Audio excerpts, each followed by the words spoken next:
Entonces, tal como habíamos anunciado al principio, vamos a hablar un poco de por qué, cómo surgió el método innato y qué tiene que ver esto con la historia misma de la obstetricia. Fíjense de que esta charla en un principio no es más que una de las tantas que se reiteran a lo largo de distintas ciudades latinoamericanas y que nos han dado experiencias realmente muy enriquecedoras. Comenzamos entonces.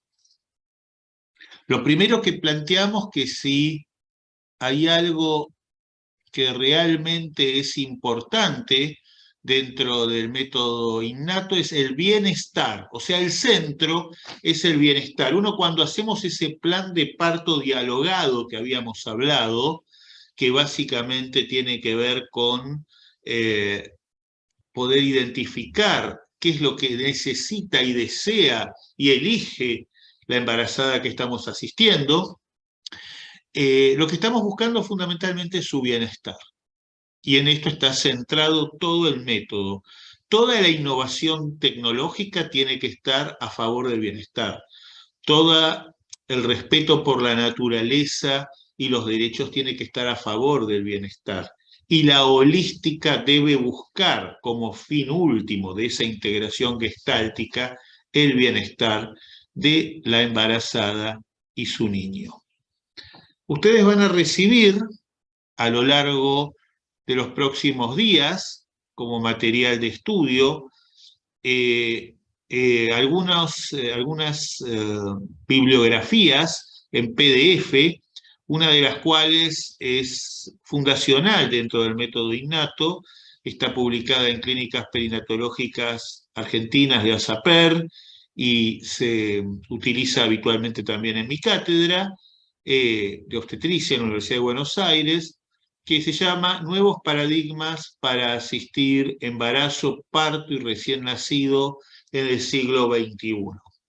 Y tratamos entonces que esos paradigmas sean paradigmas creativos y no paradigmas dogmáticos.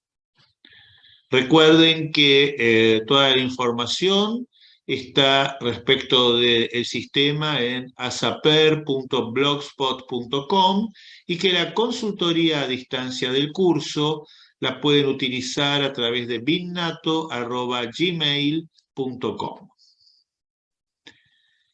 Entonces, como dijimos antes, el modelo del siglo XX, lo vamos a explicar en futuras charlas, pero creía exclusivamente que éramos la resultante de mucho de genética y algo de ambiente, por lo cual la obstetricia en sí parecía no tener mayor importancia que la de controlar riesgos, garantizar una atención confortable, saludable y punto. Hasta que tras la sorpresa, no diríamos el fracaso, pero sí el fracaso de la creencia de lo que en la década de 1990 implica el proyecto Genoma Humano, que pensaba que se podía decodificar nuestro destino a partir de una serie de genes, y se llega a la conclusión de que tenemos menos genes que los que realmente se piensa que deberíamos tener. Aparecen los conceptos de epigenoma, microbioma, y tomamos conciencia de lo que se lee no es el genoma inmodificable que traemos del nacimiento, sino un epigenoma que tiene algo de variación durante toda nuestra vida. Hasta este momento, los que estamos aquí, estamos sufriendo variaciones de epigenomas que hace de que se lea eso en más salud o en más enfermedad. Pero con una diferencia. En los primeros 1000 días, que son los 9 meses de embarazo y los 2 primeros años de vida del niño, ese epigenoma es muy modificable. Entonces, tenemos que cuidarlo. ¿Y de qué tenemos que cuidarlo? Fundamentalmente de lo que impacta sobre el epigenoma, que es el ambiente físico, químico y biológico, y dentro del ambiente, el ambiente psicológico y psicosocial, estrés, duelo, otros factores psíquicos. ¿Esto qué quiere decir? Que cuando en la primera parte les hablaba de violencia obstétrica indirecta o cuando hablábamos, por ejemplo, de la posibilidad que hubiera un acompañante que en lugar de sumar al bienestar de la paciente, restara y generara una situación violenta. Esa situación violenta no es gratuita para la embarazada y su niño, porque impacta aquí, sobre su epigenoma. La embarazada no deja de ser un ser humano que está registrando la situación violenta en la que nosotros somos agredidos, por mejor que contestemos y por mayor habilidad que tengamos para manejarla. Entonces, eso genera daño, como planteaba en algún momento la licenciada Warcel.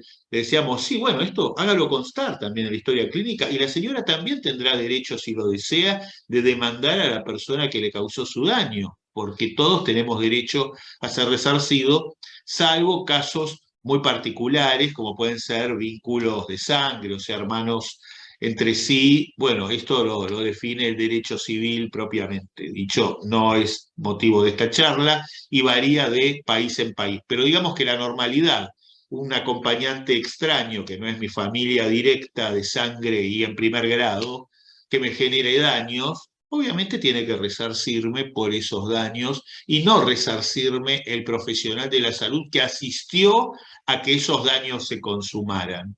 Asumamos que lo que debe tener claro es que si el profesional no pudo evitar los daños y actuó de la mejor manera posible, básicamente quien deberá responder por los daños es quien los causó. Es lo mismo que en un choque. A veces en un choque de automotores, distintas personas tienen distintas responsabilidades y no todos responden de la misma manera. Cada uno responde en base a su diligencia y a su responsabilidad en la causalidad.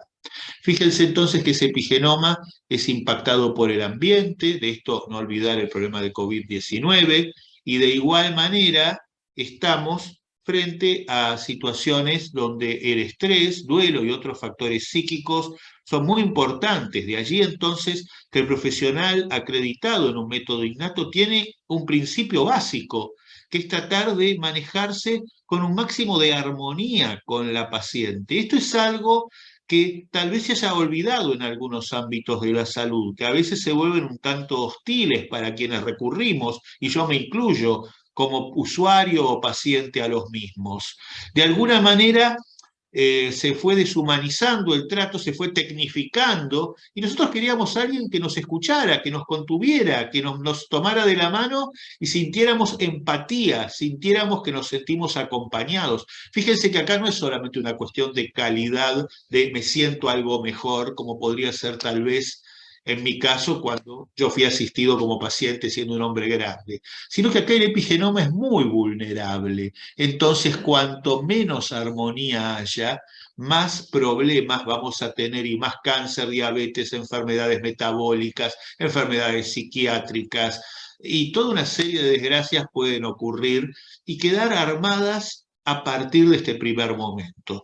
Ustedes dirán, pero ¿y qué? Entonces alguien que tiene un cáncer a los 50 o a los 60 años puede tener que ver por cómo se gestionó su parto. ¿Tan importante es la asistencia obstétrica? Sí, señor. Si usted quiere invertir en el futuro de su hijo, consiga un buen obstetra, consiga un buen médico, un buen enfermero, un buen psicólogo, un buen equipo de salud perinatal y atiéndase con el profesional o la profesional que le sea de máxima confianza y va a estar haciendo la mejor inversión que podría hacer por su hijo. ¿Por qué?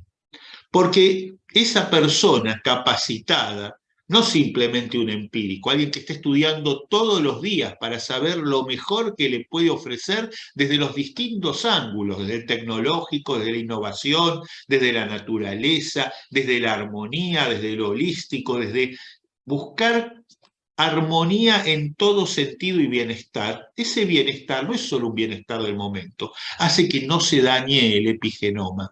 Y ustedes dirán, bueno, pero el epigenoma se dañó y el nene aparentemente nació sanito.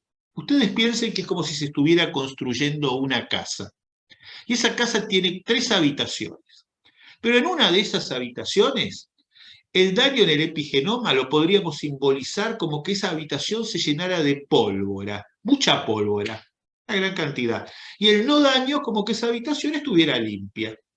Pasan los años y esa casa es usada, hoy casi nadie visita esa habitación, hasta que 30, 40 o 50 años después alguien ingresa a esa habitación con un fósforo prendido. ¡Oh, sorpresa! Si esa habitación estaba limpia, es un fósforo en una habitación. Si esa habitación está llena de pólvora, vuela la casa por los aires.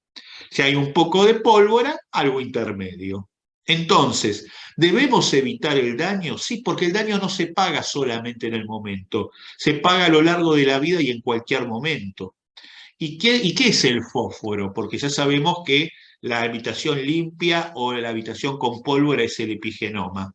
El fósforo es algún factor ambiental. ¿Vieron cuando alguien dice, por ejemplo, y tuvo un disgusto muy grande y después se agarró un cáncer? Esto no es una creencia boba, por Dios, es una noxa. Hay muchas noxas físicas, químicas, biológicas. Y bueno, querido, si yo tenía un epigenoma de Superman, porque quienes me asistieron en el parto me pueden pasar 28.000 radiaciones, sumamente vulnerable, la voy a pasar muy mal. ¿Y a quién le tengo que agradecer? A los tetras, que básicamente me asistió, a todo el equipo que me rodeó, al psicólogo perinatal que si había que ver factores psíquicos que había que remover o tratar o dar contención, me ayudó, al enfermero que estuvo conmigo y me pudo tratar de forma empática. Sí, señor, es una cuestión mayor el rol de la enfermería dentro del equipo de salud perinatal. Está allí al lado de la mujer que es asistida. ¿En serio ustedes creen que no provoca nada? ¿O provoca todo? ¿La habitación limpia o llena de pólvora? Y a esto le sumamos, dentro de este modelo, el microbioma. Nosotros creíamos antes que lo que teníamos en nuestro intestino eran algunas bacterias que no molestaban. Le decíamos flora bacteriana normal, que a lo sumo si faltaba un poco teníamos diarrea. Eso era el mayor de los problemas que teníamos. En este siglo se sabe que esas bacterias tienen ADN o ARN que se lee junto con el ADN y ARN de nuestro epigenoma. No se asusten, esto a lo largo del curso, y ni hablar después cuando haya cursos específicos de cada tema, lo vamos a ir profundizando hasta niveles realmente muy detallados. Lo importante es que entiendan el concepto central, porque si no, si nos vamos hacia la periferia, no se entiende. O sea, si bien este programa puede comenzarse desde cualquier curso, siempre este es el curso que yo más recomiendo para comenzar el programa, porque entender la hoja de ruta del programa en sí y cómo lo demás construye esto, es algo que a uno le da una mejor visión, ¿cierto? O eventualmente uno puede resignificar lo que aprendió a partir de haber escuchado estas charlas. Y fíjense algo que es interesante, cómo la nutrición, la persona que asiste a la embarazada, le puede decir no comas comida chatarra, come vegetales, fibra, ¿no es cierto? Alimentate correctamente, porque esto va a ayudar a que el epigenoma sea sano, pero también a que esa microbiota intestinal, después lo vamos a ver con lujo de detalles en la charla que tiene que ver con microbiota, sea favorable, y aunque parezca mentira, hoy en día sabemos que esa microbiota que está en el intestino se replica en la leche materna. Me diría, ¿cómo? Está en mi materia fecal y va a esto. Sí, por favor, no leamos cosas que a veces se ven en internet, que la escribió gente que usó el sentido común, pero que poco sabía de ciencias de la salud, que dice, bueno, es porque la madre se infecta, toca su materia fecal y toca sus pechos y así el niño se alimenta. No, eso genera sepsis neonatal, por Dios. Es decir, una correcta higiene es lo apropiado. Vamos a ver cómo a través de las placas de Peyer y vasos linfáticos esas bacterias normales de la microbiota intestinal llegan a la leche materna y si son buenas van a ser bacterias buenas para alimentar con una instrucción buena, positiva a ese recién nacido. Y si son malas, van a ser de una calidad obviamente peor. Y vemos que una cesárea, por ejemplo, tiene una microbiota en el recién nacido peor que la de un parto normal. Por ende, un parto normal siempre es preferible. Pero por eso innato es un método, porque no es parto normal o muerte. No, no, muerte no, por favor. O sea, es valoración apropiada de cada una de las opciones y máximo de bienestar y mejor resultado. Si hay que hacer una cesárea para evitar una hipoxia, la vamos a hacer porque una hipoxia con un daño neurológico no lo va a poder resolver después el hecho de la armonía natural. Pero si vamos a hacer una cesárea que no estaba indicada o que se podía manejar de otra manera sin asumir riesgos, y después hay toda una serie de grises, donde yo les diría, estimados colegas, que ni siquiera decidimos nosotros. Decide la paciente y no en ese momento, porque en ese momento está angustiada y puede decir cualquier cosa, sino en esa entrevista inicial que proponíamos, el plan de parto innato, para que sepamos exactamente sus gustos. Entonces, a mí me ha pasado en la vida que una paciente con la cual había hablado me había dicho, mira Roberto, yo no quiero correr ni el más mínimo riesgo. Entonces estábamos iniciando las contracciones, colocamos y vemos cómo hay una disminución muy brusca de latidos, pero que recupera, pero muy, muy abajo. Y recupera normal. Entonces yo le digo, hoy en día es una abogada y bueno, el niño tiene unos cuantos años, creo que ya salió de la universidad. Bien, el asunto es que yo le digo, mirá, técnicamente esto no amerita una cesárea, pero tenés un riesgo, no sé, seguimos adelante, el libro dice esto, y me dice, no, yo no quiero el más mínimo riesgo, si no te opones, yo te pido que me hagas una cesárea. Bueno, hago una cesárea, qué sé yo, o sea, yo creo que escuchar, tener ojitos bien abiertos y las orejitas bien abiertas y la boquita más cerrada, es bueno para llegar a buenos resultados. Yo comienzo a hacer la cesárea y cuando estoy extrayendo el niño, haciendo el nacimiento, se me viene la placenta, alumbró en ese mismo momento. ¿Qué había pasado? Estaba haciendo, sin que lo supiéramos, un desprendimiento de la placenta normoinserta. El niño, claro, nació perfectamente bien porque llegamos antes que desprendiera, justo, no sé, lo que hizo Dios, el demonio o Dios sabe quién. Lo vi únicamente en mi vida. Si ustedes me dicen esto se puede prevenir o prever, seguramente no.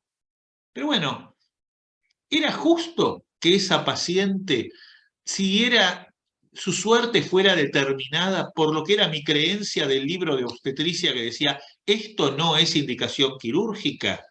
Cuando uno la veía asustada y decía, pará, esto habría que verlo. Y uno dice, ¿y hoy por hoy qué se hace? Y nada, se hace constar en la historia clínica la voluntad de la paciente. Y hay pacientes que por el contrario uno tiende a hacerle rápidamente una cesárea y al contrario, esa paciente parece esencial tener un parto natural. ¿Y eso está bien? Seguro que no. Ahí le vas a hacer la cesárea solamente cuando tenés la certeza de que es imprescindible hacerla. No somos nosotros, son las embarazadas quienes eligen. Y es mentira que el parto no tiene riesgos. El parto tiene riesgos. El problema es que cada uno de nosotros tiene derecho a elegir y a asumir una determinada cantidad de riesgos. Muchos, pocos, ningunos o todos. Y también, por supuesto, nosotros como profesionales, cuando viene alguien y nos dice, yo asumo todos los riesgos del planeta, podemos decir, bueno, usted sí, pero yo no. También hay un límite, nuestro propio derecho a decir que otro colega asista, porque nosotros no podemos quedar involucrados en algo que sea contrario, porque además seríamos malos profesionales para esa persona asistir. Le transmitiríamos angustia, dudaríamos, porque no estaríamos haciendo lo que nosotros creemos. Entonces esto es muy importante. El profesional tiene que estar convencido de que está al servicio de la paciente que está asistiendo y que le da un buen trato y tiene que estar en la mejor situación. Miro alguna cuestión del chat. Aquí, a ver, alguien que no alcanzo todavía a leer. Ah, bien, es Lorena, que nos dice, hoy en todos esos momentos se acompaña a la usuaria y colabora con el epigenoma, es la presencia del profesional, sin duda, sin duda. O sea, esto, pongámoslo en claro, el acompañante lo trae la señora, pero los que están para tratar de que ese epigenoma y esta armonía exista son ustedes, los que tienen que poner lo mejor. Para eso son, como bien dice Lorena, el profesional o la profesional y tienen que estar presentes, no simplemente acompañando en forma de autómatas. El acompañamiento es activo y empático. Acá dice claro, se sabe que la presencia es terapéutica, está en todos los protocolos y guías, sin lugar lugar a dudas. ¿Y ustedes por qué creen que los chamanes funcionaban en determinadas culturas? Seguramente lo que daban no servía para un cuerno, pero la presencia y lo que vamos a hablar después en una charla que se llama Biología de la Creencia, y no lo dice ni la licenciada Warcel, ni Roberto Quecliquian, que todos vos somos profesionales respetados, podrían escucharnos, pero bueno, supónganse que no quieren creernos a nosotros. ¿Les parece bien Bruce Lipton? Mirán, no, no es Martín Seligman, que es psicólogo, pues entonces le disparamos porque es psicólogo, no, psicólogo push, caca, malo, etc. No, no, querido, yo el psicólogo lo respeto y sirve para el resultado, pero suponele que tenés una mentalidad obtusa y solo lo que querés ver es algún biologismo extremo. ¿Un biólogo celular norteamericano te sirve? Supongo que sí, formado en las mejores universidades norteamericanas y actualmente en la Universidad de Granada. Ese es Bruce Lipton. Y vamos a hablar, y parte de innato, parte fundamental del método innato, es biología de la creencia de Bruce Lipton. Por eso tuvimos que de alguna manera plasmarlo en un método que tenga un nombre y una entidad nueva. Porque cuando uno normalmente en las charlas me dice, ¿y usted conoce a Lamarck? Y tendríamos que nacer todos de mejor manera, como dice Michel Odent. Y la respuesta es, a Lamarck lo conozco, en algunas cuestiones estoy de acuerdo, en otras no tanto. Michel Odent, sin duda, estoy totalmente de acuerdo que debemos nacer de otra manera. Pero cuidado, ¿de qué manera es importante? Es como decir, yo tengo una vida desgraciada y entonces tengo que vivir de otra manera. Y de otra manera puede ser vivir muy positivamente y hacer decenas de cosas a mi favor o suicidarme. Las dos son otra manera. Entonces acá lo que hacía falta decir es de qué manera. Y el qué manera tampoco podía ser instructivo, no es lo tiene que hacer así con este manual, sino nosotros tenemos que adaptarlo a cada persona. La instrucción es para abordar la individualidad de una persona, aportando la innovación, aportando la naturaleza, aportando a la holística, y nuestra presencia es el principal elemento de la naturaleza. Y nuestra comunicación, por eso después hablaremos también, va a haber otro curso innato que tiene que ver con comunicación no verbal y determinadas cuestiones de transmisión de comunicación. Aunque parezca mentira, eso mejora los resultados tal vez muchísimo más que muchos medicamentos y técnicas que hoy creemos que son infalibles. Entonces, por ese lado, creo que estamos bien, seguimos aquí, y acá entonces vamos a pensar por qué llegamos a donde estamos. Y el asunto es muy sencillo. Lamentablemente, seamos honestos, la mujer fue despreciada durante una gran cantidad de siglos y hasta hoy tenemos que, no diría, tenemos que vivir con el feminismo. Y yo quisiera que el feminismo fuera innecesario. Un día desaparecerá el feminismo, de la misma manera que algún día desapareció el antiesclavismo en estados que tenían esclavos. ¿Por qué? Porque ya no hubo más esclavos discriminados. ¿Por qué es necesario el feminismo en el siglo XXI? Porque todavía nuestras congéneres tienen que enfrentar techos de cristal, tienen que enfrentar problemáticas donde no es lo mismo ser mujer que ser hombre, afortunadamente con criterios muchísimo más evolucionados que los que fueron los siglos anteriores. Fíjense que en los orígenes, la primera descripción de un parto normal lo hace Hipócrates, que vivió antes de Cristo, en su libro Naturaleza del Niño. Y era tan rudimentario lo que podía saber Hipócrates de un parto que decía que el parto comenzaba cuando el feto tenía hambre, entonces movía las manitos y los pies y rompía la bolsa de las aguas. Eso era lo que se creía antes de Cristo. Pero después ni siquiera se siguió estudiando, porque era algo que era de mujeres, nacer era algo que no era médico y demás, e inclusive fíjense que en la antigua Grecia y en Roma normalmente no se consideraba a la persona como persona hasta el momento que hubiera nacido. A tal punto que un rey de Roma, por eso un César, que fue Numa Pompilio, tuvo que dictar en 715 a.C.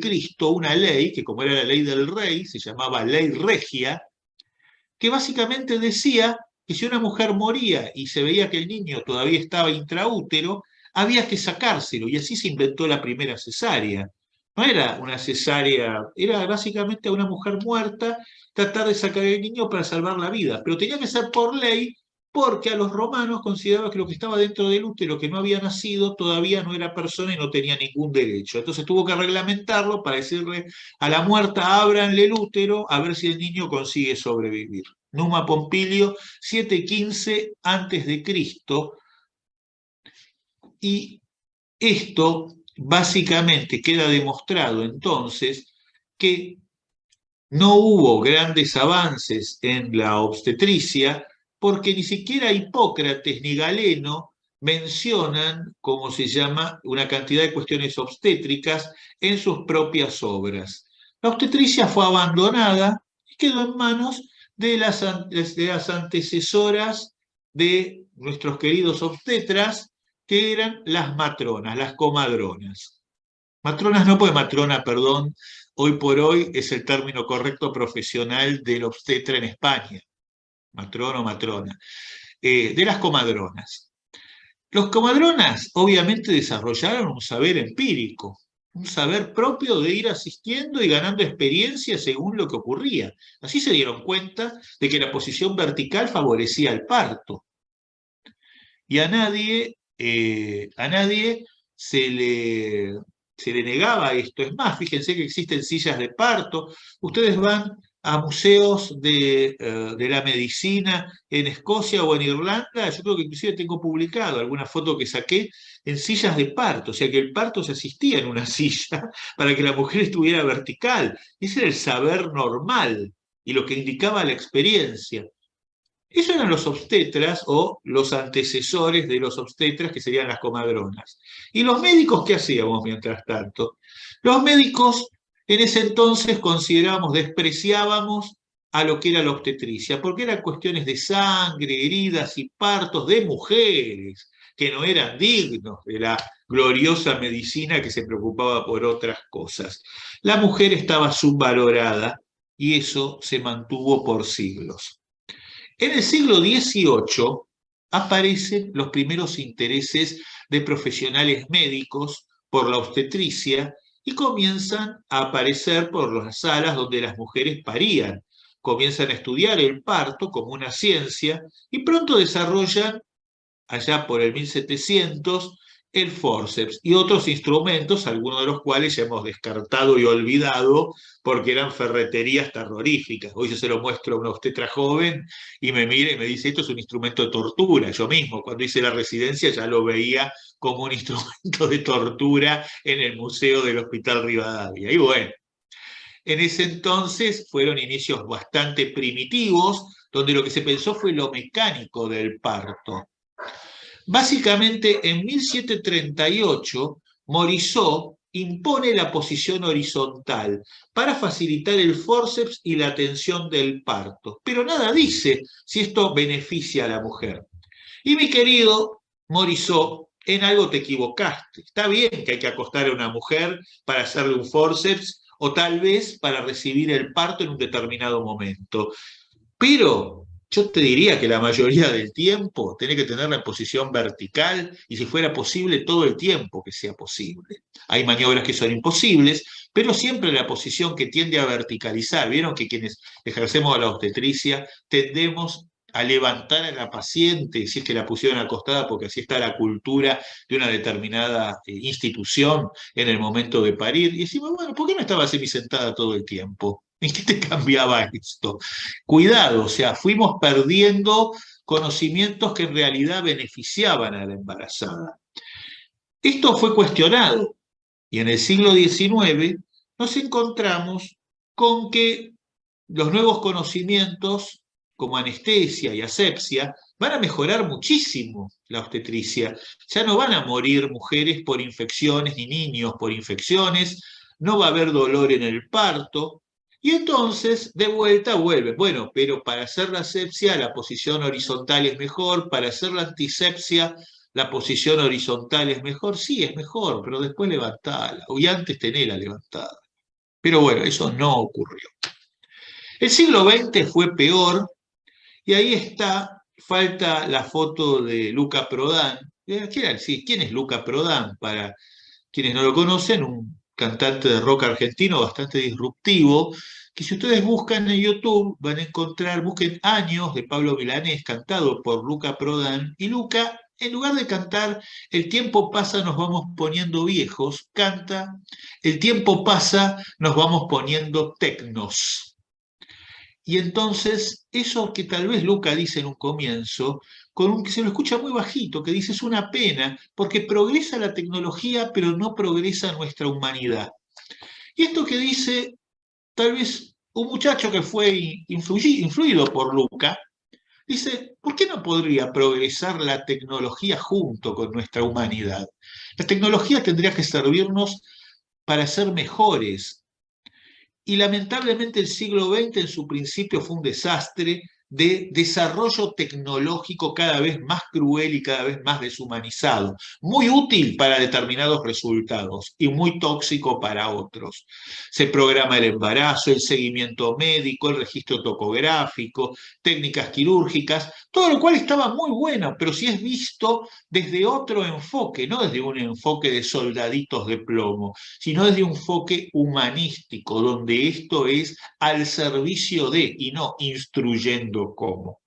La tecnología y la deshumanización avanzan y entonces se llega un momento en que la mujer y su familia son privadas de su derecho a la intimidad y la elección. Yo recuerdo haber metido a parejas de mis pacientes medio de contrabando, ¿no es cierto? Hoy esto sería impensable, uno tiene unos cuantos años diciendo, no, pero esto es necesario porque se trata de un colega. Y el colega no era un colega, era un ingeniero, o era nada, era un señor que trabajaba en un banco, o era un obrero. Yo decía, vos callate la boca, ponete el ambo, y yo digo, sos el doctor fulano de tal, y venís acá, y eso sí, sí no, por favor no te bebas mucho, a ver si arruinás la asepsia, y pones en riesgo a tu mujer o a tu niño. Pero le daba las instrucciones y créanme que nunca me pasó nada. Y esa madre estaba mucho mejor, y esa familia también estaba mucho mejor. ¿Les parece bueno privar a un padre de estar presente en el momento que nace su hijo? Me parece una crueldad extrema. Sin embargo, en algún momento de la obstetricia eso ocurrió y hasta ocurrió como norma deseable. Qué problema, ¿eh? Entonces, esa deshumanización lleva a una reacción que por comenzar aparece también por médicos, aparece Le Boyer, el parto oscuras, no agresivo. Pero ¿qué pasa? ¿Cuál es la diferencia entre innato y Le Boyer? Que Le Boyer básicamente nunca llegó a ser creído por sus propios colaboradores. Hay estudios austríacos que muestran que mientras que Le Guayé asistía al parto a oscuras y de la manera que él propugnaba, sus propios colaboradores, cuando tenía que asistirse al parto de sus familiares, querían el parto normal, con todas las luces prendidas, con toda la agresión y todos los cuidados, porque preferían esto. Muy difícil que triunfe una técnica en la que no creen los propios colaboradores de quien la está realizando. Un imperativo es, nadie lo obliga a usted a adherir a innato. Para nada. Puede pensar cualquier otra cosa y puede inventar usted su propio método si lo desea. Pero si usted adhiere innato, por favor créaselo. Tenga la certeza de que está actuando de esa manera porque en su convicción usted cree que es lo mejor y que sería lo mejor para usted mismo y para su familia. Porque si no volvemos a la experiencia de Le Guayé, que fue muy bien intencionada, pero que se fue diluyendo porque sus propios colaboradores, su propio equipo no creía en él. Hoy por hoy entonces eso genera una reacción hacia fines del siglo XX y principios del XXI, donde muchos movimientos sociales, de mujeres, el feminismo, comienzan a plantear que no quieren tecnología, que quieren una vuelta a la naturaleza. Y acá nos encontramos con algo, que la tecnología había servido y mucho, porque en el siglo XXI sabemos, por ejemplo, de qué impacta en el epigenoma, qué conocimientos, más que la tecnología, el conocimiento que puede requerir. Tecnología puede ser cualquier cosa, simplemente un saber, no necesita ser una máquina. Pongamos esto en claro, y hay que tratar de que las máquinas sean las menos posibles, porque a los humanos no nos agradan mucho las máquinas en nuestros cuerpos. Se los puede decir alguien que fue operado y tenía una cantidad de tubos por todos lados, les puedo garantizar que cada tubo que me sacaban, decía, gracias a Dios mío, Bueno, está bien, los tenía que soportar porque era necesario y comprendía que así fuera y no me iba a oponer a ellos. Pero tampoco quería tenerlos ni medio minuto de más que lo que fueran necesarios. No me iba a enamorar de los tubos. Alguien se enamoró de las máquinas y ese fue el problema. En el siglo XXI aparece lo que les expliqué, el avance de que el ambiente interactúa sobre el epigenoma y en el siglo XXI, entonces, fines del XX, las mujeres dicen volvamos a la naturaleza, parto respetado, fin de la violencia obstétrica. Con todo esto estamos no solo de acuerdo, sino que somos militantes de esto, pero con una salvedad. Todos tenemos derecho a expresar lo que querramos, pero quien dice no se necesita ningún saber médico ni obstétrico para asistir a un parto, y aparecen personas que son empíricos, o las llamadas parteras espirituales, otras cuestiones por el estilo, o alguien que hizo un curso de 15 días. Y yo diría, bueno, está bien, una mujer puede ser acompañada, nada, por su pareja, por alguien que sepa o que no sepa, o por un chamán. Tiene todo el derecho del mundo y yo no se lo puedo quitar. Lo que sí no debo dejar de decir que el parto normalmente es normal y ocurre sin mayores problemas. El problema es cuando se complica y la persona que está asistiéndolo no tiene la menor idea de cómo enfrentar y afrontar esa complicación. Entonces, básicamente, eso hace el nacimiento de innato a lo largo de charlas que terminan en algo. Claro, ¿qué pasa? Yo tengo un apellido bastante complicado, que Cliquian es un trabalengua con 3K y difícil de hablar.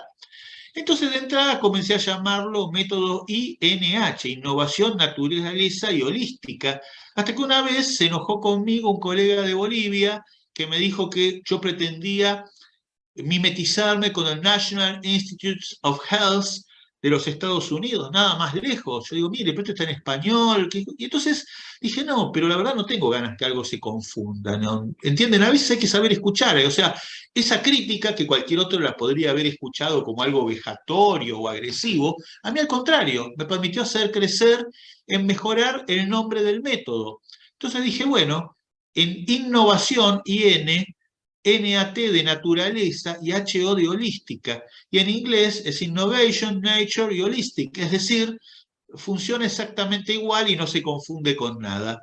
Y a partir de allí hasta es más comprensible que 3 letras que alguien tenía que adivinar. En cambio, 3 inicios de palabra llegan a pensar razonablemente qué estamos buscando con el método. Entonces, el método lo vamos a impactar en esos primeros 1000 días, esos 9 meses de embarazo y los primeros 2 años, por eso la importancia de los neonatólogos, y teniendo en cuenta todos los factores de los cuales ya les hablé. Los reitero simplemente para mejor conocimiento. Por un lado, el círculo verde que ven, nutrición materna y del recién nacido. El microbioma que depende de esa nutrición materna y que interactúa con el epigenoma, y el epigenoma sobre el que impacta tanto los factores ambientales, entre eso hemos visto el tema de COVID-19, que no sabemos cómo estará impactando en futuras generaciones, más otros factores biológicos iguales al COVID-19, factores físicos, químicos. Ojo, hay gente que vive en zonas que están con contaminación química o radiactiva, y es muy importante sacarlos de estos lugares. No es gratis para el epigenoma lo que pasa porque esa madre viva allí. Ni hablar si tiene un ambiente violento, y a veces me toca a mí ser actualmente el jefe de departamento de un área programática de salud en la ciudad de Buenos Aires, en el área de Villa Lugano, Villa Soldati y Villa Riachuelo, y trabajamos con la comunidad y observamos muchos fenómenos de violencia de género. Y cuidado, tenemos que trabajar muy fuerte en esto, porque eso está determinando la salud de toda la población que va a nacer, porque esa madre estresada y violentada seguramente no solo sufre en su cuero esa violencia que ya de por sí es horrible, sino altera el epigenoma de su hijo y le da una peor vida a futuro. Básicamente entonces, tengamos presente que el microbioma, lo veremos en otra charla, es un nuevo órgano. Sepamos hoy que microbiota es la flora bacteriana que nosotros conocíamos. O sea que ya no hay más flora bacteriana normal, se llama microbiota, porque es útil para algo, es un órgano más de nosotros, porque se lee que su ADN y ARN, y el microbioma, así como el genoma, oma, es el ADN o el ARN que se lee de esto. Aparece entonces la nutracéutica perinatal, que va a ser motivo de un curso específico de innato. Según cómo ustedes alimenten a la embarazada en el siglo XXI, en su organismo, en su intestino especialmente, y en otras áreas, hay microbiota vaginal, etcétera, pero la más importante está a nivel del intestino de la mamá. Hay que tener en cuenta, por ahora les pido en este curso de Fundamentos Generales que recuerden dos palabras: firmicutes y bacteroidetes. Firmicutes, para simplificarlo, son las bacterias malas. Bacteroidetes son las bacterias buenas. Espero que nuestro mundo no sea así, pero bueno, por lo menos en el mundo de la microbiota hay más firmicutes que bacteroidetes, pero suficientes bacteroidetes para frenar el efecto nocivo de los firmicutes, que son estirpes bacterianas. Si ustedes comen comida chatarra, por dar un ejemplo, todos los días, comienza a aumentar la cantidad de firmicutes en vuestro intestino y disminuye la cantidad de bacteroidetes. Si ustedes comen comida sana, por ejemplo, comida que tiene fibra vegetal, comienzan a aumentar los bacteroidetes y disminuyen los firmicutes. ¿Qué pasa? Como esas bacterias que están en equilibrio, es como si fueran un libro, y ese libro se lee en sus instrucciones, todos somos lo que comemos. Traemos nuestro epigenoma de niños y también traemos lo que comíamos de niños.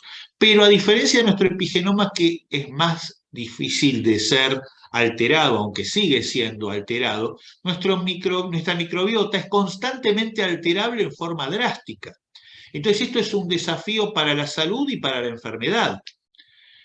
¿Queremos enfermarnos? Comamos comida basura y les puedo garantizar que salvo que tengamos el epigenoma de Superman, porque nos hayan preparado tan bien que lo que se lee del epigenoma es salud, salud, salud, entonces vieron la gente que come cualquier porquería y pese a eso no se enferma, y bueno, querido, porque se lee la parte del epigenoma que lo dejó súper sano.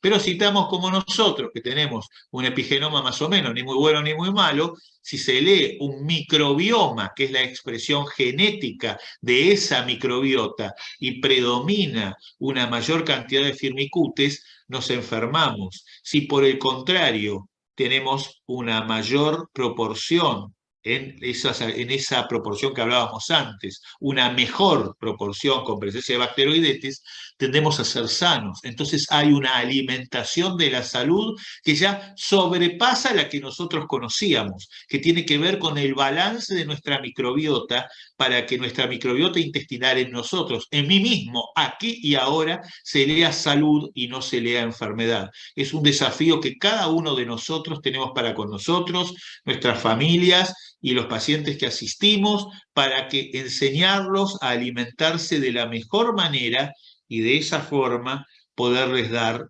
una buena atención.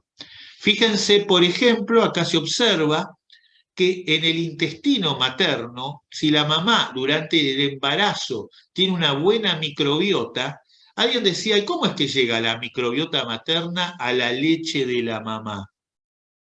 Y básicamente porque hubo dos teorías que fueron obviamente burdas.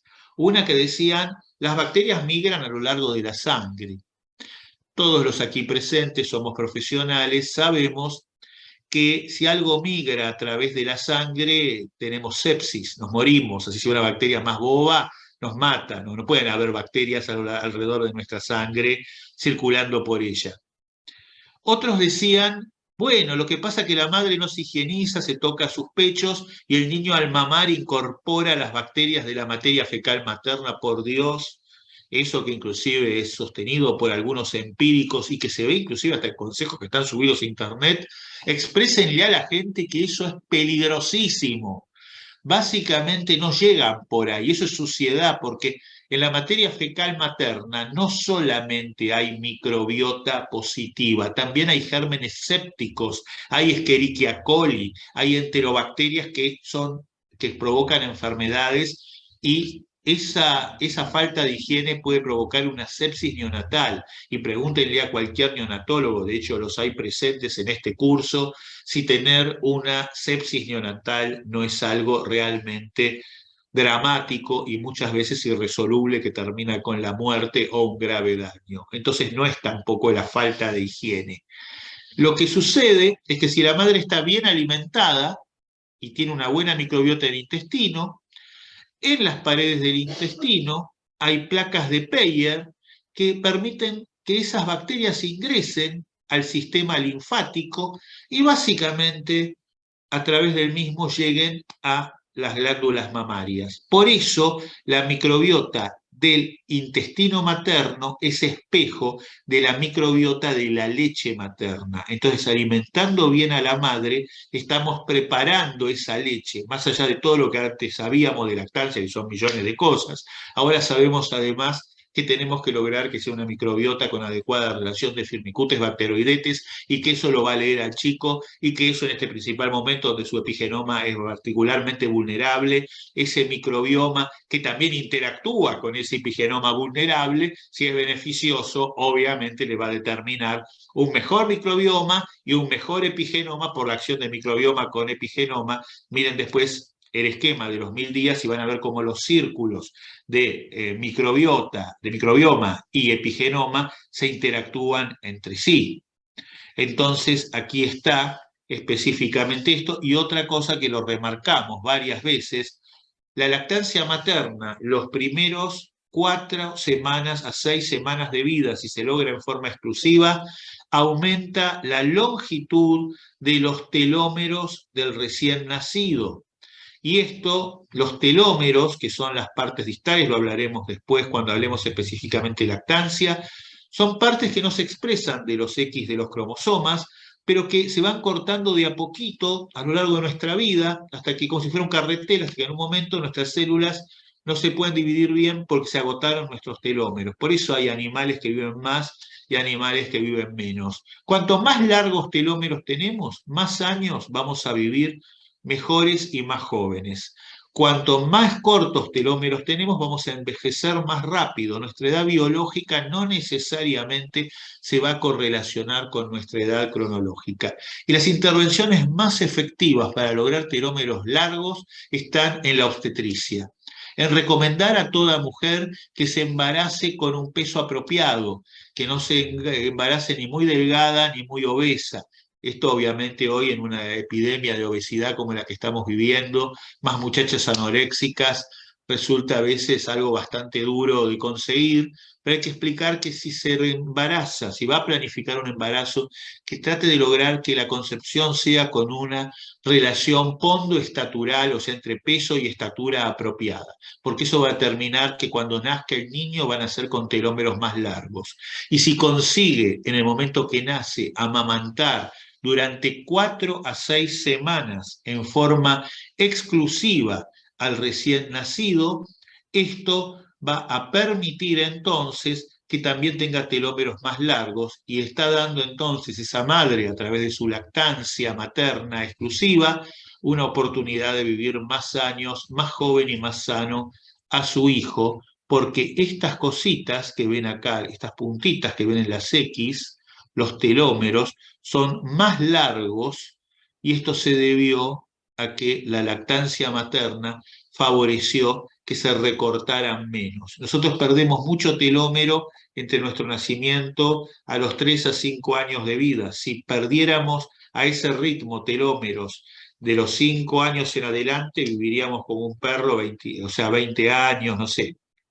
No me quiero equivocar en la edad canina, acá entre mis amigos hay expertos, pero viven mucho menos que nosotros. ¿Por qué? Porque tienen telómeros más cortos, su propio ciclo biológico, su reloj de la vida está alterado. Y fíjense cómo nosotros podemos incidir de la obstetricia para programar que ese reloj de la vida del niño por nacer le esté dando más tiempo. Y aquí tienen, eso se dará después, se les enviará la bibliografía en el momento oportuno, el artículo, y esto no se sabe, no se supo siempre. ¿Desde cuándo se sabe? Año 2016, hace ahora 6 años. Para quienes son obstetras noveles, bueno, tal vez no sea algo tan llamativo, pero para quienes tenemos la historia de la obstetricia, habiéndola transitado, realmente lo vemos como un milagro el hecho de decir, bueno, por suerte, nosotros siempre recomendábamos dar el pecho. Por eso, sigamos a la naturaleza, vayamos hacia la bioinnovación. Es más fácil que nos equivoquemos nosotros que la propia naturaleza. Fíjense que hay conocimientos tecnológicos e innovaciones que han permitido, por ejemplo, ahora muy recientes en la epidemia de COVID, dos cuestiones. Se supo que vacunar a la embarazada es mejor que no vacunarla, porque la embarazada que tiene COVID tiene un riesgo de tener enfermedades respiratorias muy altas y es mucho más mortal el COVID. En cambio, la vacunación no le genera efectos adversos en el costo-beneficio. De la misma manera, es importante, además de esto que está en, por ejemplo, New England Journal of Medicine, el tema de vacunar, el hecho de la lactancia. Una mujer tiene COVID, bueno, que use un barbijo y tratemos de que amamante al niño. Es raro que el niño adquiera COVID, más si se toman las precauciones del caso, y es bueno que, salvo casos donde la progresión de COVID por su carga viral y el estado general de la mujer, obviamente, a veces hay que tenerla pronada, o sea, con boca abajo para que pueda respirar y no fallezca. Obviamente ahí no va a poder estar amamantando, pero si puede hacerlo y podemos garantizar condiciones apropiadas, debemos hacerlo. Menos estrés, más neuronas, más y mejor vida. Fíjense el hecho de la importancia de la armonía obstétrica. La falta de armonía, el acompañante protestón, la señora que tiene miedo, el asistente profesional de la salud que asiste mal, no con presencia, sino con una presencia intimidante, no con una presencia empática, genera cortisol en la madre. ¿Y ese cortisol a dónde va? A inhibir el desarrollo de más neuronas.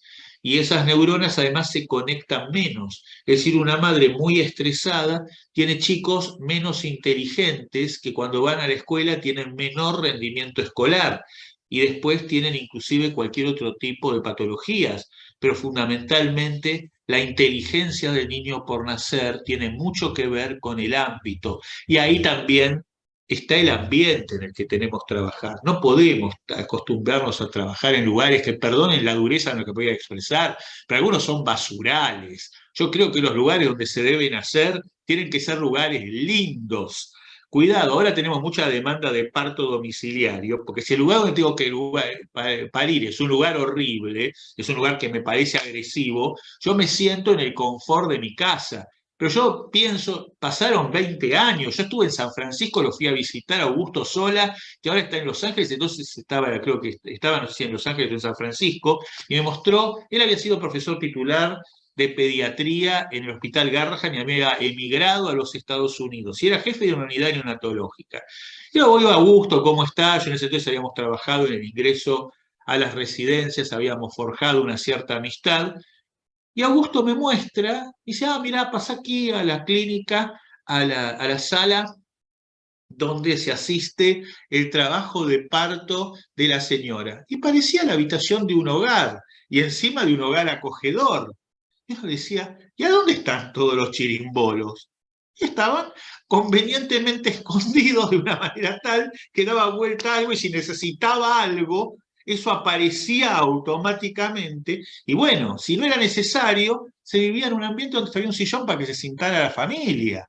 Y podíamos asistir a un parto, pero de una manera humanística. Y pasaron 20 años, por Dios, más todavía. No me quiero acordar la fecha porque me da miedo lo viejo que estoy. Y digo, ¿y si esto ya existía? Dios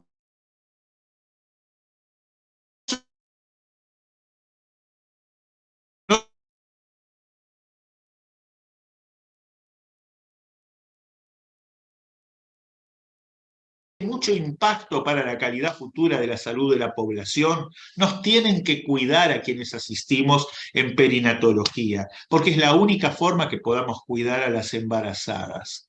Entonces, veamos esto y yo me acuerdo cuando terminaba de charlar con Augusta, digo, no, pero esto es broma, ahora le tenés que hacer una cesárea, ¿cómo haces? Yo no lo podía creer. Lo miro a Augusto, Augusto me mira y me dice, te voy a hacer una demostración. Entonces estaba la habitación así, normal, como ustedes la ven en San Francisco, y abre una puerta de doble hoja que parecía ser la entrada de cualquier habitación normal, de madera, tic, tic. Toca dos botones y resulta que comienza la cama a desplazarse, ¿no es cierto?, como si fuera camilla directa, y Augusto la empuja directamente a no más de 20 metros donde estaba el quirófano, pero automáticamente una parte se desprende, yo ya no recuerdo bien la tecnología, y me muestra que cualquier persona que estuviera acostada estaba ya en condiciones listas de ser intervenida. ¿Y? Entonces pasó todo su trabajo de parto en un estado de bienestar, en el momento que se hizo una cesárea tampoco tuvo ninguna angustia, estuvo en el quirófano, seguramente ahí una cosa que yo valoré mucho ahora que me estuvieron atendiendo mi cirujano en una operación bastante embromada de páncreas, que me preguntó cuando me recuperaba, ¿qué música te gusta? Me dice, no sé, ¿te gusta Strauss? No, querido, me gusta Charly García. Bueno, listo, me puso una canción de Charly mientras que yo salía de la anestesia. Y bueno, está bien. Yo entiendo, por ejemplo, a mí la bailanta no me gusta, pero si a la señora le gusta la bailanta, ¿no es cierto? Busquemos obviamente, y también tendremos que ver que sean dentro de las canciones, canciones que sean armónicas, ¿no es cierto?, con el efecto que estamos generando. A mí también me gustan canciones de rock, ¿no es cierto?, que no precisamente elegiría para mi propio postquirúrgico, ¿no es cierto?, porque no es el pogo ricotero tampoco, ¿no es cierto?, tiene que ver con cosas que de alguna manera me pueden servir para yo estar en un mejor estado. ¿Y a ustedes les parece que realmente ese estado de mejor placer, saliendo de una anestesia, ¿no es cierto?, y retornando al mundo, a mí no me permitió una mejor recuperación? ¿Y qué costaba?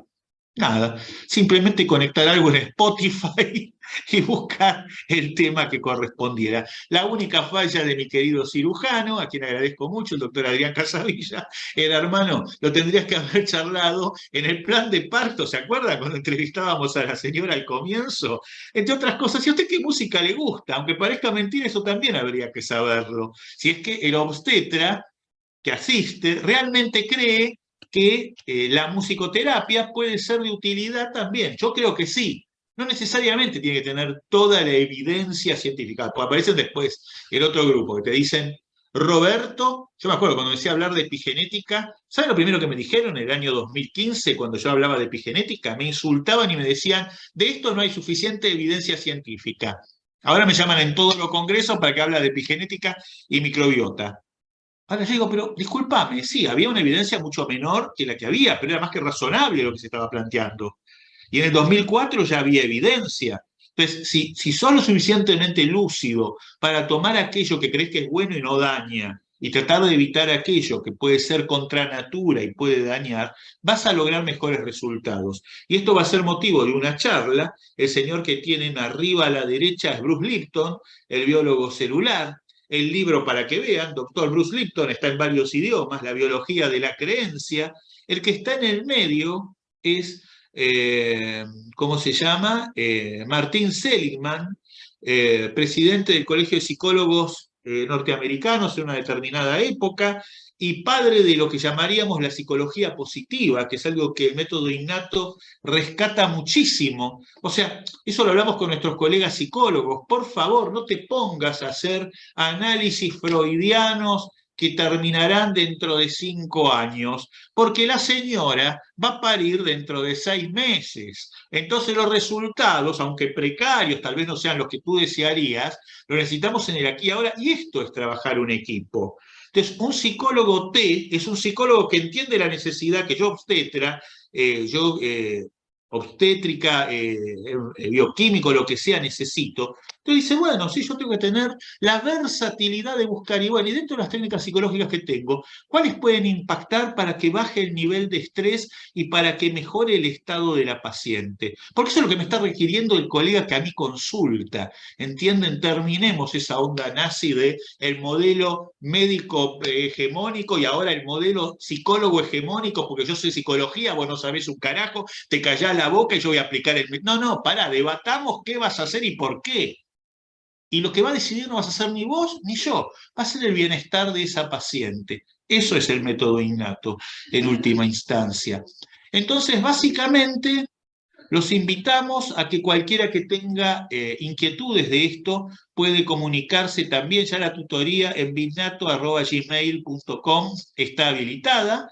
La vamos leyendo día por medio, por favor, no sean ansiosos. Algunos a Dora no le contestamos, me repite 3 mails. Bueno, somos seres humanos, todos además de dar clase también trabajamos y hacemos otras cosas, pero todos van a ser respondidos con el respeto y la dedicación que ustedes merecen. Este método es aceptado por muchos profesores, no lo construí yo solo, es un método dialógico y de hecho muchos de los que están aquí presentes sin saberlo son coautores del método y en algún momento serán incorporados, digamos, ya ni siquiera como alguien que hace el método, sino como alguien que es uno de los consultores del método. ¿Por qué? Y porque es un método de escucha activa e interactiva, o sea, la diversidad enriquece, distintas miradas, el poder escuchar y decir, che, Roberto, ¿y esto y si lo hacemos así, así? ¿Y yo por qué no habría de escuchar esto? ¿Y por qué no lo habría de debatir con el colega? A ver, alguna vez en mi cátedra se dijo al profesor que Clitián siempre tiene la verdad. Y alguien dijo, no, no puede ser, en algo se tiene que equivocar. No, así todo tiene la verdad. Entonces, ¿cómo? Así todo tiene la verdad. Claro, porque si tú me demuestras algo que yo creía que era verdad y me demuestras que lo que tú me dices es la verdad, bueno, esta es mi nueva verdad. Entonces siempre voy a tener la verdad. Elijan ustedes eso como profesionales. El conocimiento en salud es conocimiento provisional y con el tiempo cada vez hay conocimientos mejores. Por eso la IN de innato. No se puede ser una vaca que estudió alguna vez y en el último año no leyó nada de lo que pasó y había beneficios que le podíamos dar a nuestra embarazada. Si una embarazada quiere elegir un empírico que no sabe absolutamente nada, ni le puede ofrecer nada de esto, es su elección. Uno con decirle respetuosamente, mire, usted está renunciando a esto y esto, listo, ya nuestra obligación moral para con ella ha terminado. Nadie tiene por qué obligarla. Como parecen los chiitas que dicen, yo le voy a enseñar a alguien cómo tiene que vivir. Eso lo creía yo cuando era un ginecólogo joven. Yo pensaba que a todo el mundo le tenía que tratar de dar la posibilidad de que viviera de la mejor manera. Después llegué a la conclusión de que cada uno tenía que vivir su vida, que yo tenía que ser informativo, no instructivo, porque además, ¿quién cuernos era yo para decirle a alguien cómo debiera vivir, aun cuando yo estuviera totalmente convencido que esa fuera la mejor forma para esa persona? Esa persona iba a vivir con su bagaje, con su mochila, y tenía que elegir. Quien está acá al lado mío es la profesora asociada de la Universidad de la República Oriental del Uruguay, de Montevideo, la profesora Gracia Rey,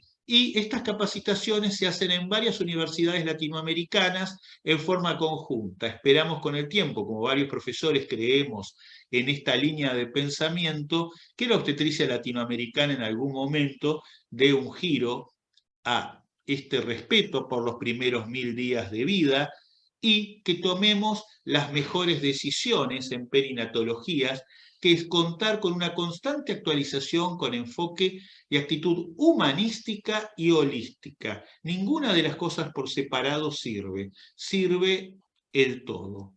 Yo les agradezco el haber escuchado esta charla y nos quedan unos minutos, si ustedes desean, para las preguntas que puedan querer realizar. Gracias a todos por haberme escuchado. Y si hay preguntas, ahora voy a mirar también el chat si alguien escribió algo. Y si no, ya sea por vía chat. Ah, sí, acá hay algunas, hay algo, alguien me dice algo.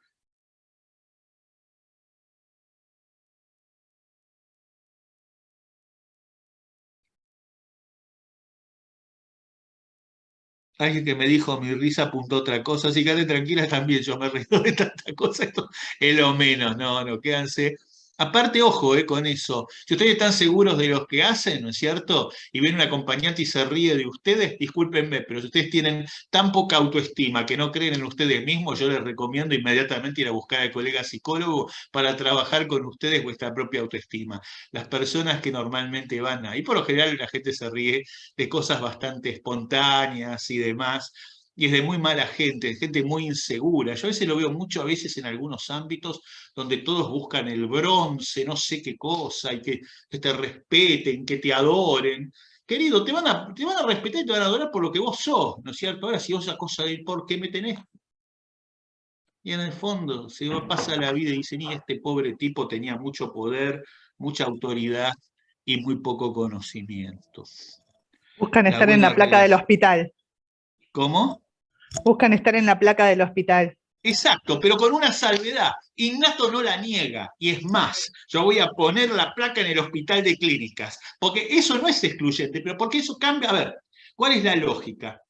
Hay que ver cómo se pone la placa y cómo se pone la foto. Y por supuesto se viene la foto del Rivadavia también, pero les voy a hacer una broma siniestra. Todos los profesores titulares, ellos se pusieron como General San Martín, se sacaron la foto y pusieron el cuadro. Yo voy a ser el primero que rompa la tradición y voy a sacar una foto rodeado de mi equipo. Porque esa fue nuestra historia en los 10 años de Rivadavia antes de llegar yo a Clínicas. Y eso está bueno para todos los que trabajamos, que nos miremos y digamos, mira, Dios mío, qué lindo, acá quedamos para el recuerdo de la gente. Y la placa seguramente en el Clínicas también será eso mismo. Y en la placa no solo voy a poner a los actuales que detentan el poder, también voy a poner al doctor Mesina, al doctor Carlos Fernández, al doctor Barrón, que se han jubilado y que de vez en cuando vienen a la cátedra, porque forman parte de nuestra historia. Obviamente, no voy a poner toda la historia del Hospital de Clínicas, sino la parte que a mí me corresponde. A los demás deudos les diría, pongan. Y además será algo sencillo, ¿no es cierto? Será algo simplemente que dirá, por aquí pasaron esta gente. Y eso es lindo, porque esa placa es el recuerdo, es haber dejado algo en un lugar. El problema es cuando alguno piensa y vive para la placa, que lamentablemente es el problema. Entonces, yo soy la autoridad y a mí me tienes que tratar con respeto, porque de lo contrario, y además, a ver, Roberto, ¿cuántos alumnos bochaste? Qué sé yo, la verdad, a ver, mi objetivo sería no bochar ninguno. Entonces me dicen, pero vos sos un demagogo. No, no, no, pará, yo te explico cuál es mi objetivo. Ustedes son tóxicos. Mi objetivo en la universidad es que todos mis alumnos saquen 10 y venga un profesor de la Universidad de Estocolmo que les tome un examen sin que yo pueda hacer nada y los tipos vuelvan a sacar 10. En ese momento yo triunfé como profesor, porque realmente logré capacitar un grupo de gente que está altamente capacitada. Si yo pienso como profesor que mi mejor resultado es que algunos alumnos fueron reprobados y que menos de un 30% de reprobados no es admisible, yo no sé qué porcentaje es admisible. Es más, normalmente yo tomo exámenes parciales que ya la misma gente sabe que por lo general se repiten y lo hacen en su casa y dicen, pero ¿para qué toma esto, profesor? ¿Está usted loco?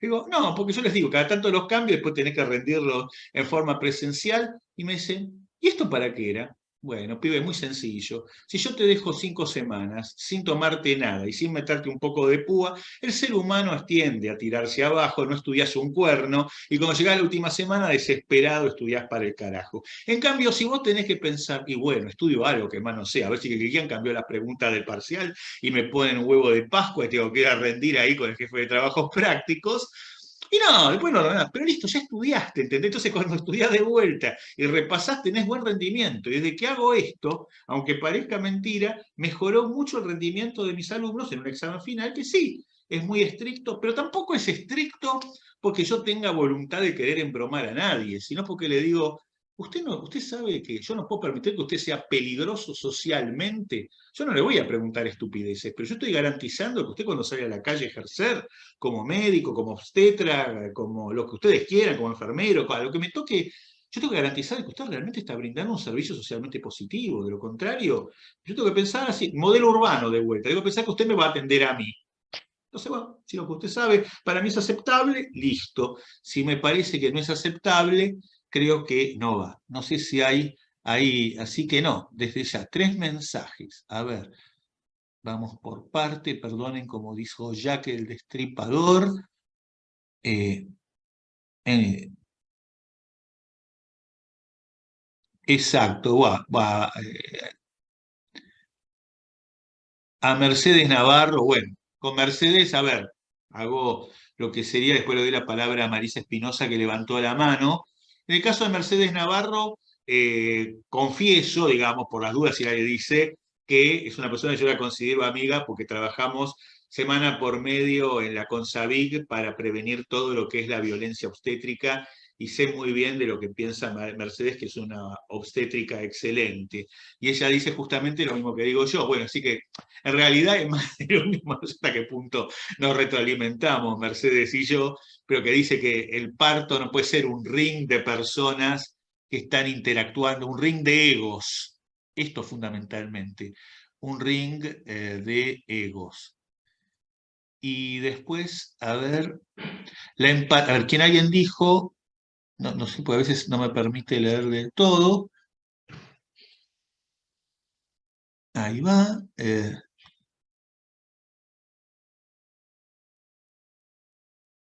Acá alguien Elizabeth Puentes también, que habla de acompañar a la usuaria, un trabajo de parto doloroso, y que brindó, ella, por ejemplo, le puso música, muy bien, bravo, eso es el método, ¿no es cierto? Es escuchar a la gente. O sea, a ver, explíquenme cuál sería el daño de ponerle música que sea agradable a ellos y cuál es el beneficio. En el peor de los casos no pasa nada, y en el mejor de los casos los está aliviando. Acá totalmente, bueno, Isabel, totalmente de acuerdo. Lore, Magalí Egea y Viviana Corfield, bueno, mis amigas allí desde Salta. Siempre los trabajadores de salud pública hemos trabajado con lo poco que teníamos, con el momento de respeto y entrega. eh, Así que creo que bien, perdón, esto se me va para abajo. Bueno, y le doy la palabra a Marisa. Marisa, si querés desbloquear tu micrófono, si estás escuchando. Marisa Espinosa, bueno, también otra persona para la cual declaro conflicto de intereses, porque hemos hecho trabajo juntos, hemos trabajado inclusive con una excelente profesora española que es autora del Parto en Movimiento y una cantidad de cosas. Y realmente por ahí viene la nueva obstetricia, ¿no es cierto? Por abrirnos a experiencias cada vez más enriquecedoras. Te escucho, Marisa.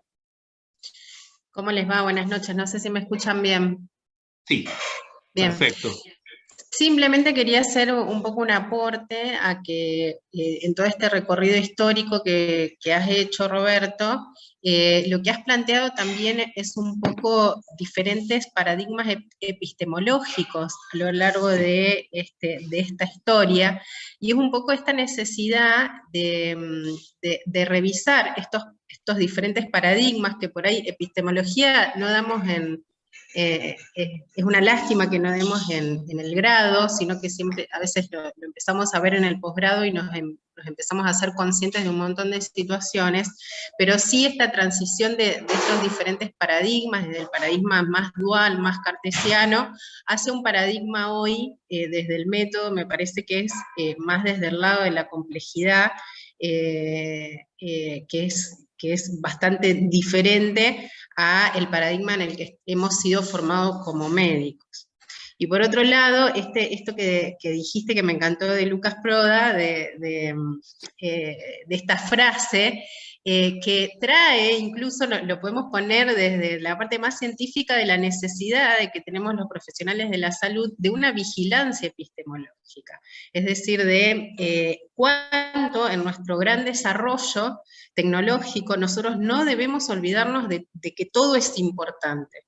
Entonces, bueno, tener presente esto en ese sentido.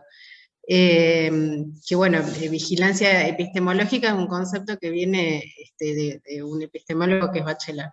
Y por otro lado, cuando decías de la música, que tal vez determinadas cuestiones no están vinculados a evidencia científica, etcétera, sin embargo, hay una autora que se llama Ivone Olza, que habla de que en el trabajo de parto hay un estado alterado de conciencia, por lo tanto, toda la parte más consciente del diencéfalo se corre un poco para darle lugar más a la parte más inconsciente, y ahí es donde hay más lugar para lo sensorial, para las percepciones, por eso hay más lugar para el olor, para la música, para lo que entra por otros lados, que no son el lenguaje y la parte como más consciente. Entonces realmente todo tiene de alguna forma un sentido, y en tanto vamos dándole la vuelta, vamos encontrando que hay siempre bastante sustento científico para todas nuestras prácticas. A ver, sí, Eso sin como lugar a por... dudas, sí. A ver, vamos por parte, pues fueron bastantes cosas y muy interesantes, Marisa. De hecho, bueno, Marisa también es una de las personas aportantes, o sea, lo que fuera digamos, el surgimiento del innato.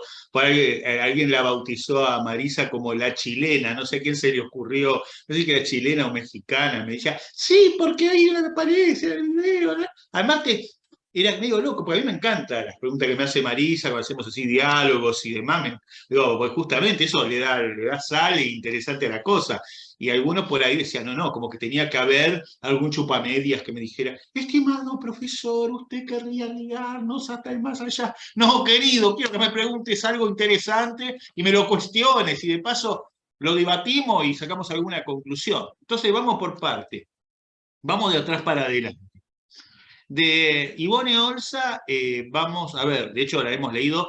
Ivone Olza es psiquiatra en realidad, es una psiquiatra española, y realmente tiene mucho campo recorrido. Inclusive cuando demos el curso de duelo perinatal, hay mucha bibliografía de Ivone Olza. De hecho, es muy probable que en este curso ustedes reciban algunos PDF de la doctora Olza, porque realmente ha hecho cosas realmente muy, muy significativas.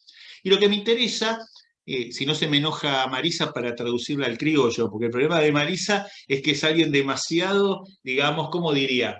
Es muy científicamente formada. Entonces ella habla con mucha naturalidad de epistemología, de paradigma de la complejidad. Entonces yo lo que hago para que todo el mundo lo pueda entender, que supongo que se entendió de todos modos, pero lo llevo al criollo. Entonces, a ver, lo que dice Marisa es bien ideológicamente parte de Innato. Innato es un método, pero Innato tiene vigilancia epistemológica. ¿Qué es epistemología? A ver, metodología, como decía, es la forma de hacer algo, o como decía yo, como había aprendido a recitar cuando estaba en el colegio secundario, después robaba en cuanto examen me tomaban, decía, método es el conjunto de procedimientos, métodos y técnicas de los que se vale la ciencia para el estudio de su objeto o esfera de objetos. En este caso, el método será para la asistencia de las embarazadas, los procedimientos, técnicas y enfoques. El problema que tenemos es que justamente muchas personas en ASAPER, especialmente, por eso es tan importante presencia como Marisa, que además, les aclaro, es una profesora adjunta de la Universidad Nacional del Litoral, ¿no es cierto? Por la duda, porque después dicen, no, sí, porque una mujer que dijo ahí, la chilena, no, disculpame, o sea, sin con esto desmerecer a nadie, pero gracias a su esfuerzo y su investigación llegó a ser dignamente, yo la quiero aprovechar para felicitarla porque es relativamente reciente, tenerla de colega profesora en la Universidad Nacional del Litoral. Y básicamente, epistemología vendría a ser el estudio del método. Es decir, y eso es lo importante, lo que plantea Marisa, el enfoque epistemológico. Es decir, yo uso un método, entonces yo nunca me pregunto si ese método es el mejor o el peor. Simplemente es el método, lo voy a hacer el resto de mi vida, como un ladrillo, y nunca voy a progresar. La epistemología comienza a plantear si ese método es mejor o es peor, y si hay otros métodos que podrían ser alternativos para él y que pugnan en ese sentido.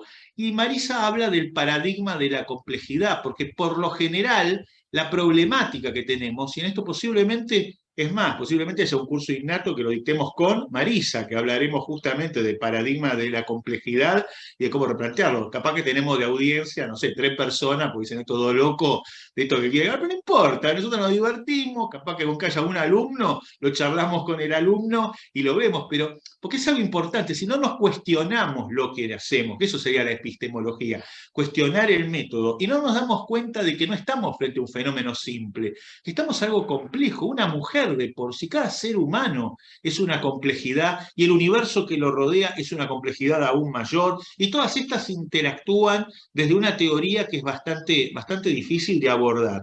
Para esto hay abordajes, pero siempre recuerden una cosa, que en la teoría matemática del caos, básicamente se sabe que si ustedes tiran un corcho en el río Paraná al comienzo del nacimiento y dicen cuándo llega Rosario, y lo más probable es que es imposible saberlo, porque el caos matemático está en el medio. Pero los primeros eventos influyen más que los últimos. ¿Por qué? En el primer evento ustedes tiran el corcho para atrás y el corcho ni siquiera flota en el Paraná.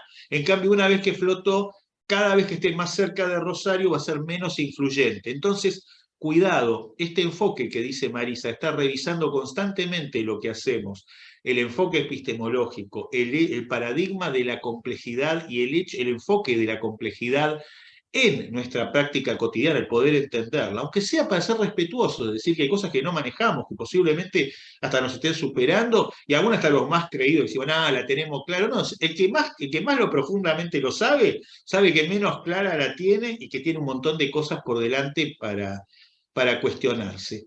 Así que desde ya, bueno, gracias por tu aporte también, Marisa, y bueno, no sé si hay algún otro... acá alguna otra cuestión que se haya puesto en el chat o si alguien desea hacer alguna, la empatía. Claro, lo que pasa es que siempre que llego al final se me vuelve el comienzo, es una maldición. Bien. Bueno, entonces estamos ya a 10 minutos, a 9 minutos del cierre. Así que si no hay más nada, no hay preguntas para hacer, podemos ir dando por terminado.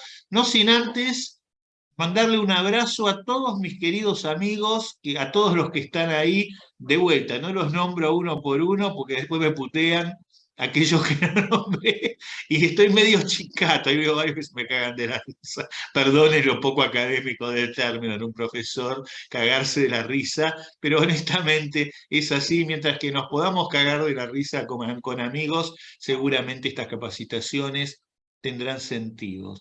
Acá hay alguien que manda un saludo a todos. A ver, de vuelta se me va, bueno, no sé quién era, pero bueno, quien sea. Top. La guardia llama. Bueno, así que a todos los liberamos y nos vemos si Dios quiere. Les vamos a mandar el link para el próximo jueves a las 6 de la tarde, para que no se me enojen los, digamos, los más puntuales, porque acá tenemos los tempraneros y los tarderos. Entonces, a las 6 yo abro el Zoom, porque yo estoy obligado por ser el profesor. Hasta las 6:10 esperamos para alargar, cosa que si algún tempranero quiere entrar 6:09, porque no se siente violado. Y a las 6:11 comenzamos, digamos, con la charla, para que tampoco el que entró a las 6 haya tenido que esperar demasiado. Les agradecemos a todos y bueno, nada, gracias por estar, un abrazo muy grande.